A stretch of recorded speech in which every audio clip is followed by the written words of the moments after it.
முதுமை காலத்தை அடைந்த பிறகு நாம் பல்வேறு உடல் நல கோளாறுகளை சந்திக்கின்றோம். குறிப்பாக எலும்பு சம்பந்தப்பட்ட பாதிப்புகளை அதிகமாகவே சந்திக்க நேரிடுகிறது. எலும்பு தேய்மானம். குருத்தெலும்பு தேய்மானத்தால் மூட்டு வலி, முழங்கால் வலி பிரச்சனைகள் ஏற்படுகிறது. இந்த பாதிப்புகள் திடீரென்று நமக்கு வருவதில்லை.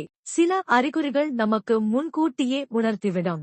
நாம் அதை கவனிக்காததால் பின்னாளில் கடுமையான பாதிப்புகளை சந்திக்க வேண்டிய நிலைக்கு தள்ளப்படுகின்றோம். மூட்டு வலிக்கான காரணங்கள்: 1. உடல் எடை அதிகரிப்பு. 2. வயது முதுமை. 3. முடக்குவாதம். 4. எலும்புரை பாதிப்பு. 5. ஹார்மோன் ஏற்றத்தாழ்வு. 6. குருத்தெலும்பு தேய்மானம். மூட்டு வலி வரப்போவதை உணர்த்தும் 4 ஸ்டேஜ். 1. மாடிப்படி ஏறும்போது மூட்டு பகுதியில் கடுமையான வலி மற்றும் ஒருவித எரிச்சல் உணர்வு ஏற்படும். இதை மூட்டு வலிக்கான முதல் அறிகுறியாக எடுத்துக் கொள்ளலாம். இந்த ஸ்டேஜில் இருப்பவர்கள் மூட்டு பகுதியில் எண்ணெய் அல்லது தைலம் தேய்த்து வலியை குறைக்கலாம். அதேபோல் சூடு தண்ணீர் ஒத்தடம் கொடுத்தல் வலி குறையும். இந்த ஆரம்ப அறிகுறி 30 அல்லது 35 வயதினருக்கு ஏற்படலாம். மூட்டு பகுதியில் வலி வராமல் இருக்க வாக்கிங், ஜாகிங், சைக்கிளிங் பயிற்சிகளில் தினமும் ஈடுபட வேண்டும். 2. மூட்டு வலியின் இரண்டாவது நிலை என்பது வலியுடன் மூட்டு பகுதியில் வீக்கம் ஏற்படுதல். இந்த அறிகுறி இருந்தால் மருத்துவரை அணுகி ஸ்கேன் செய்து கொடுக்கும் மருந்து மாத்திரையை உட்கொண்டு சரி செய்து கொள்ள வேண்டும். 3.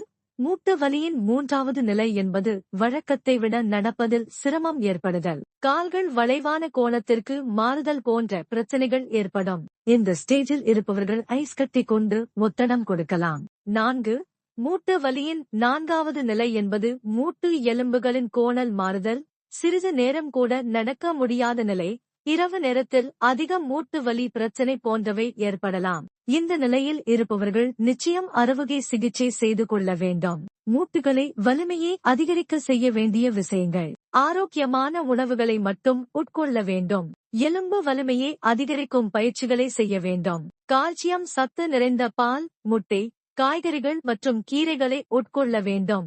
மூட்டுகளுக்கு வெந்நீர் ஒத்தடம் அல்லது ஐஸ் கட்டி ஒத்தடம் கொடுக்க வேண்டும். மூட்டு தளைங்களை பயன்படுத்தி வலியை குறைக்கலாம். Join our WhatsApp channel.